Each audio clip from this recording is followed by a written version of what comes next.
আজ গান্ধী জয়ন্তী উপলক্ষে ও দেবীপক্ষের সূচনা লগ্নে মাননীয় মুখ্যমন্ত্রী মমতা বন্দ্যোপাধ্যায়, অভিষেক বন্দ্যোপাধ্যায় এর অনুপ্রেরণায় নিত্যানন্দ ব্যানার্জি সভাপতি, মেমারি 1 নং ব্লক তৃণমূল কংগ্রেস আজ ব্লকের সকল শাখা সংগঠন, পঞ্চায়েত সমিতির সভাপতি ও কর্মাধ্যক্ষ, গ্রাম পঞ্চায়েতের প্রধান উপপ্রধান, অঞ্চল তৃণমূল কংগ্রেস সভাপতিদের নিয়ে জাতির জনক মহাত্মা গান্ধীজির ছবিতে মালা পরিয়ে শ্রদ্ধা জ্ঞাপনের মধ্য দিয়ে 10টি অঞ্চলের মায়েদের বস্ত্র উপহার দিলেন তার কিছু সুন্দর মুহূর্ত। Bureau report, SN Bangla. আমরা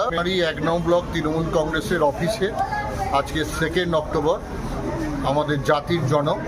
জাতির পিতা মহাত্মা গান্ধীর জন্মদিন পালন করলাম এবং এর সাথে সাথে আজ দেবীপক্ষের সূচনা হলো, তাই পূজা আরম্ভ হলো। এই পূজা উপলক্ষে আমরা মমতা বন্দ্যোপাধ্যায়ের উপহার আমরা প্রতিটা মানুষের হাতে যাতে পৌঁছে দেওয়া যায়, তার জন্য মেমারি 1 নং ব্লক তৃণমূল কংগ্রেস কমিটি থেকে আমরা কিছু মায়েদের হাতে বস্ত্র প্রদান করলাম উপহার স্বরূপ, এবং আগামী 3-4 দিনে আমাদের যারা অঞ্চল সভাপতিরা আছেন তারা বাকি বস্ত্রগুলি এলাকায় এলাকায় মানুষের হাতে প্রদান করবেন উপহার স্বরূপ। এটা প্রতি বছরই আমরা করে থাকি। এবছরও আমরা আমাদের মেমারি 1 পঞ্চায়েত সমিতির সভাপতি, কর্মাধ্যক্ষরা, আমাদের জেলার সহসভাপতি, আমাদের শ্রমিক নেতা, আমাদের যুব সভাপতি, আমাদের মহিলা সভানেত্রী, আমাদের ছাত্র সভাপতি সকলে মিলে আমরা আজকের এই অনুষ্ঠানটি